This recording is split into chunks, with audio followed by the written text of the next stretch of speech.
नमस्कार, आप देख रहे हैं क्रांति टुडे। आज हमारे बीच मौजूद हैं शिवकांत दीक्षित जी, जो कि भारतीय किसान संघ के प्रदेश संगठन मंत्री हैं। जनपद में आना हुआ किस कारणवश आए? क्योंकि एक बार और भी उनसे मुलाकात हो चुकी है और इंटरव्यू हो चुका है, कई सवालों पर बात हो चुकी है। फिर से बात करेंगे, किसान संगठन से हैं, किसान वो भारतीय किसान संघ, जिनका नाम हमने पहले लिख लिया था। पहले भी चर्चा हो चुकी है, लेकिन कुछ सवाल ऐसे रह गए थे जो छूट गए थे, नहीं हो पाई चर्चा, विषय पर बात नहीं हो पाई थी। तो आज बात करेंगे और देखते हैं, जैसे कि किसान संगठन अभी दिल्ली में जमे हुए हैं, बैठे हुए हैं अपनी मांगों को लेकर, लेकिन उनकी मांगें या पूरी नहीं हो रही हैं, बात नहीं सुनी जा रही है। तो क्या कारण बस रहता है, क्या मांग ये मानते हैं जो आए जनपद में? कुछ वो सवाल जो जनता जानना चाहती है, जो किसान सुनना चाहते हैं।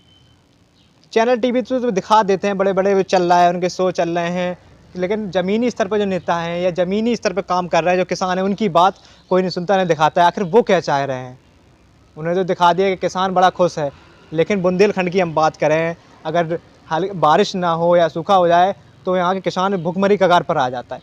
तो हमारे चैनल पर फिर से आपका बहुत बहुत स्वागत है। धन्यवाद। कुछ सवाल लेते हैं, जैसे जनपद में आप फिर आना हुआ, क्या कारण बस रहा कि जनपद में आप आए? आज का जो मेरा यहाँ प्रवास था, वैसे तो आना-जाना रहता ही है, पर आज का जो प्रवास था वो 2 विषयों को लेकर के था।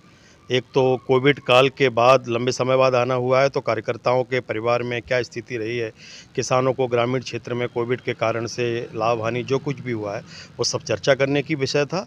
और दूसरा, 3 वर्ष में हम एक बार सदस्यता करते हैं, तो सदस्यता यानी संगठन विस्तार की दृष्टि से भी हम चर्चा करने आए थे। तो आज विस्तृत चर्चा काफ़ी हुई है, बड़ी संख्या में कार्यकर्ता सभी ब्लॉकों से यहाँ पर उपस्थित थे।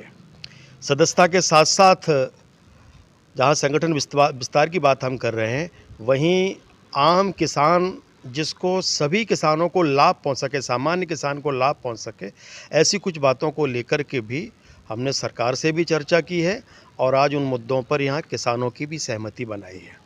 आप यहाँ पर आए ऐसे अपने का संगठन विस्तार को लेकर, सदस्यता को लेकर क्या रणनीति बनी है? क्या सदस्यों को बनाने के लिए क्या योजना बनाई जानी है? कुल जालौन ज़िले में 9 विकास खंड हैं। इन 9 विकास खंडों के कार्यकर्ता आज यहाँ उपस्थित थे। 2-2 कार्यकर्ताओं की टोली बना करके संपूर्ण ज़िले में एक 50,000 सदस्यता का लक्ष्य आज सभी कार्यकर्ताओं ने मिलकर के लिया है और उसको 15 अगस्त तक पूरा करेंगे, ये भी निश्चित हुआ है। जैसे दिल्ली में किसान बैठे हैं, आपका संघ तो उनके समर्थन में होगा ना? जो दिल्ली में किसान बैठे हैं आपका संघ? देखिए, वो जो दिल्ली में पिछले 6-7 महीने से कुछ किसान संगठन बैठे हुए हैं, भारतीय किसान संघ का स्पष्ट मत है। आपके चैनल पर पिछली बार सितंबर में भी बोला था मैं। किसान संघ का कहना है कि जब तक कोई चीज़ व्यवहार में नहीं आई है, तब तक उसके पक्ष में बोलना अथवा विपक्ष में बोलना, ये दोनों ही नाइंसाफ़ी होगी। किसी चीज़ का जब हम उपयोग कर लेते हैं तो हमको समझ में आता है ये सही है या गलत है, तो अभी हम उपयोग में लाए नहीं हैं। मैं ये ज़रूर कहना चाहूँगा कि जुलाई के महीने में ही, जून-जुलाई में ही हमने सरकार के सामने संशोधन के प्रस्ताव रखे थे कि 5 संशोधन होना चाहिए। बाद में कालांतर में सुप्रीम कोर्ट के द्वारा एक कमेटी का गठन हुआ। उस सुप्रीम कोर्ट की कमेटी ने 29 जनवरी को मुझको भी बुलाया था, तो मैंने भी अपना किसान संघ का पक्ष दिल्ली में सुप्रीम कोर्ट की कमेटी के सामने रखा है। सुप्रीम कोर्ट की कमेटी जो बनी है उसने सुप्रीम कोर्ट के सामने अपना पक्ष रख दिया है। जैसे ही निर्णय आएगा तो सरकार ने हमको कमिटमेंट किया हुआ है कि जो मुद्दे किसान संघ ने तीनों कानूनों में संशोधन के लिए रखे हैं, उनमें से 4 बातें सरकार मानने के लिए तैयार है। एक जो मुद्दा हमारा कृषि न्यायालय वाला है, उस पर अभी चर्चा लंबित है, उस पर शेष है। ये लोग जो धरने पर बैठे हैं, लोकतंत्र है भारत में और एक बड़ा और सफल लोकतंत्र है। सबको अपनी बात अपने तरीके से कहने का अधिकार है। जैसे आपने लोकतंत्र की बात करी है, सबको बात रहे, लेकिन उनकी आवाज़ से दबाया क्यों जा रहा है सरकार? बार-बार उनको प्रेशर डाल रही है, ख़त्म करिए। कई बार तो उन्हें भारतीय किसान ही नहीं बताया जाता, भारतीय नहीं बताया जाता, खालिस्तानी, पाकिस्तानी ये शब्द आ रहे हैं। तो क्या लगता है कि लोकतंत्र बचा नहीं है, हत्या की जा रही है? नहीं, ये चीज़ नहीं होना चाहिए वैसे। देखिए, हमारी अपनी एक पद्धति है, हमने अपने ढंग से अपनी बात सरकार के सामने रखी है। अब वो जाने और सरकार जाने, हम कोई सरकार तो है नहीं, हम भी एक किसान संगठन है, हमने बात अपनी सरकार के सामने रखी है। पर बहुत सारी चीज़ें हैं जिनसे तथ्य पता चलते हैं। इसका मतलब ये नहीं है कि मैं कोई सरकार का पक्ष ले रहा हूँ, इसका मतलब ये भी नहीं है कि मैं उन किसान संगठन के विरोध में बोल रहा हूँ।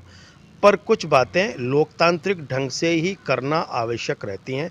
अपनी बात को कहने का तरीका भी लोकतांत्रिक होना चाहिए। हमने अपने ढंग से बात कही है, वो अपने ढंग से बात कर रहे हैं, सरकार है और वो है। इस किसान कह रहे हैं कि काले कानून हैं, इनको वापस ले लो। तो सरकार कह रही है कुछ दिन लेके देख लो, अगर विरोध में हुए तो हम वापस ले लेंगे। तो ना किसान संगठन सुनने को तैयार है और ना ही सरकार। तो इसमें किसको पीछे हटना चाहिए? आपकी अगर माने, अगर राय देखी जाए, आपने तो पूरा प्रदेश घूमा, प्रदेश संगठन मंत्री हैं, तो किसान की स्थिति देखते हुए तो किसको पीछे हटना चाहिए? किसी ना किसी को इस मसले पर आगे तो आना होगा। देखिए, ये इशू नहीं है कि कौन पीछे हट रहा है। इशू ये है कि किसान और देश का हित किस में है। और जब हम किसी हित की बात करते हैं तो बिना चर्चा के अड़ने से कोई काम नहीं होता। वो कहे हम वापस नहीं लेंगे, वो कहें कि हम वापस करो। इसमें चर्चा ये होनी चाहिए कि इससे क्या लाभ है और इससे क्या हानि है। जो हानि वाले बिंदु हैं, अगर लगता है तो वो हटना चाहिए। जैसे प्रारंभिक अध्ययन के बाद हमने सरकार के सामने रखा कि ये 5 संशोधन हमें आवश्यक लगते हैं, तो सरकार ने कहा ठीक है। तो जो कमियां हैं वो संगठनों ने बताना चाहिए और सरकार ने उसको मान करके हटाना चाहिए। एमएसपी को लेकर बड़ा बवाल मचा रहा, न्यूनतम समर्थन मूल्य, उसको लेकर सरकार राजी नहीं हो रही है, फिर कहा राजी हो गई है। तो ऐसे देखा गया है, सरकार अगर ये कानून लाई है किसानों के लिए, लेकिन किसान राजी नहीं है, तो नेताओं के लिए तो आए नहीं है, उनके 100-150 मंडली बैठी है। तो जो किसान कह रहे हैं हमारे लाभकारी नहीं है, तो वापस लेना चाहिए। इस पर क्या एमएसपी को लेकर और साथ में इस कानून को लेकर किसान मना कर रहे हैं? आप तो मीडिया से जुड़े हुए हैं, बहुत सारे फुटेज और वीडियो क्लिप्स आती हैं न्यूज़ चैनल पर। आपको एक निश्चित क्षेत्र के लोग उसमें दिखेंगे। ये कह कर के आप ये नहीं कह सकते हैं कि किसान उसके नहीं चाहते हैं, फिर तो देश में कोई कानून बनना ही बंद हो जाएगा। बात ये है कि उसमें क्या कमियां हैं ये बताना चाहिए। बात ये नहीं कि हमको ये चीज़ पसंद नहीं है, ऐसा नहीं होता है। जी, नहीं, आपने बेहतरीन बात कही है। कानून बंद हो जाएंगे बनना अगर जब तक सुनी नहीं जाए। बिल्कुल बेहतरीन बात कही है, इस बात पर हम भी मानते हैं। लेकिन किसी ना किसी को तो आगे बढ़ना होगा, ये हमने पहले भी कहा, आप भी कह रहे हैं। तो अगर आपने राय ली होगी बुंदेलखंड के किसानों की राय या प्रदेश के संग, तो क्या राय निकल के आ रही है, वो क्या चाह रहे हैं? किसान को, अगर सामान्य किसान की बात करेंगे आप, तो उसे अभी से किसी कानूनों के बारे में पता ही नहीं है। जितने बुद्धिजीवी टीवी पर डिबेट करते हैं बैठ करके, नॉट ए सिंगल एंड कोई भी ये चर्चा नहीं करता इससे क्या लाभ है, इससे क्या हानि है। एक कहता है वापस लो, एक कहता है कि चर्चा करो। यही चल रहा है, कोई लाभ हानि बता नहीं रहा है। इसका मतलब ये है कुछ तो राज है। कुछ तो राज छिपा हुआ है जो आगे पता नहीं लग रहा है। तो कहीं ना कहीं सरकार को भी उन जो नीचे से किसान है उनको भी समझाने की ज़रूरत है। अगर वो राजी हो गए तो भी संगठन बैठे रह जाएंगे, अगर किसान राजी हो। नहीं नहीं, देखो किस संगठन का कुछ नहीं बैठेगा और किसान मान जाएगा। दिक्कत क्या है कि किसान दूध का जला है ना, तो छाछ भी फूक फूक के पीता है। इसलिए उसे इन सब सारी चीज़ों की चिंता नहीं है। वो ये कहता है कि भाई जो मैं पैदा कर रहा हूँ मुझे उसका भाव मिल जाए, मेरी जो लागत है वो कम हो जाए। ये दो चीज़ें ही किसान बोलता है। तो हम वही बात कह रहे हैं। अभी हमारी दिल्ली में एमएसपी को लेकर के सारे संगठनों को हमने बुलाया था। 19 संगठन आए थे, उन और सरकारी अधिकारी भी थे, नीति आयोग के लोग भी थे। तो हमने कहा कि जो एमएसपी है उसकी गारंटी दो, गारंटी का कानून बनाओ।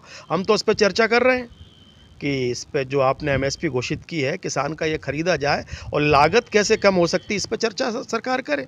तो हम तो अपना पक्ष अपनी पद्धति से रख रहे हैं। सबकी अपनी अपने तरीके हैं, अपनी अपनी पद्धति है। अपना कीमती समय देने के लिए बहुत बहुत धन्यवाद। तो आप बने रहिए, आप लोग भी देखते रहिए कब तक आखिर संगठन अड़े रहते हैं उस जी। तो आज हमने बैठक में बोले हैं कुछ मुद्दे। आज की जो हमारी जनपद की बैठक थी उसमें उत्तर प्रदेश सरकार के सामने हमने कुछ बातें तात्कालिक रूप में उसमें तरीके से रखी हुई हैं कि जो अभी कर सकते हैं आप। पूरे उत्तर प्रदेश को ध्यान में रखते हुए मैं बोलूँगा। तो अभी 18 तारीख को मुख्यमंत्री जी को बताया है, 9 और 13 जुलाई को सब जगह ज्ञापन भी दिए थे। हमारे 4-5 बिंदु हैं। एक तो है 4 साल से आपने गन्ने का भाव नहीं बढ़ाया, गन्ने का भाव बढ़ाया जाए। पश्चिम उत्तर प्रदेश को देखते हुए गन्ने का भुगतान नहीं हुआ, वो हो। तो आज पूरे उत्तर की बैठक में जो हमने मुख्यमंत्री जी से अपेक्षा की है उत्तर प्रदेश सरकार से, वो 5 अपेक्षा है। पश्चिमी उत्तर प्रदेश, अवध क्षेत्र और गोरखपुर का एरिया जो पूर्वांचल का है, जो गन्ना के किसान हैं, वहाँ हमने कहा है कि गन्ने का भाव बढ़ाओ। 4 साल से आपने बढ़ाया नहीं है, 400 रुपये की बात करते हैं।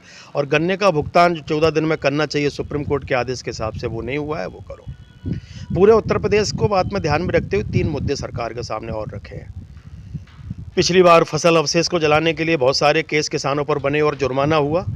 जब वो कानून ख़त्म हो गया है तो किसानों पर सारे केस वापस लिए जाएं और जुर्माना में जो राशि ली है वो भी वापस की जाए, जब वो कानूनी नहीं है।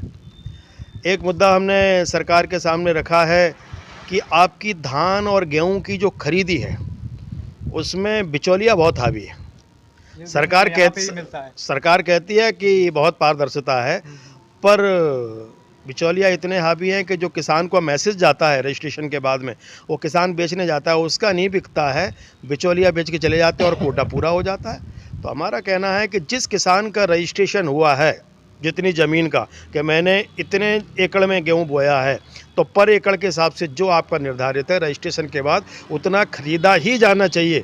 और जिसको मैसेज जिस तारीख का गया है उसके अलावा किसी का भी केंद्र पर बिक्री नहीं होनी चाहिए। उसकी वीडियोग्राफी हो कि कौन लोग हैं जो ऐसा करके जाते हैं। मांगे से रखी हैं तो क्या लग रहा है सरकार मानेगी?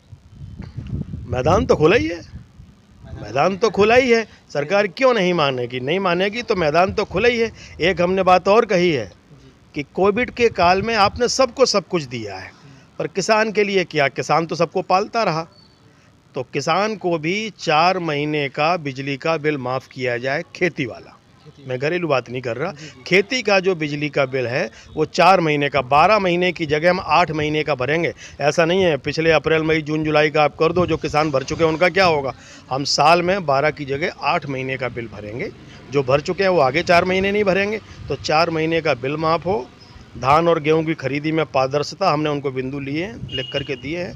फसल अवशेष के कानून वापस हों और गन्ने का भाव, इस बातों को भी लेकर के भी सरकार पर दबाव बनाने की शुरुआत हमने की है। और मांगों को लेकर आप अड़े रहेंगे जब तक मांगों, किसानों के लिए मांगे हैं, होनी भी चाहिए, क्योंकि भारत कृषि प्रधान देश है और यहाँ का अन्नदाता किसान ही है। बने रहिए हमारे साथ, तो देखते रहिए क्रांति टुडे। ऐसे कई मुद्दे हैं किसानों को लेकर ज़मीनी स्तर पर, तो आप तक पहुँचाते रहेंगे। नमस्कार।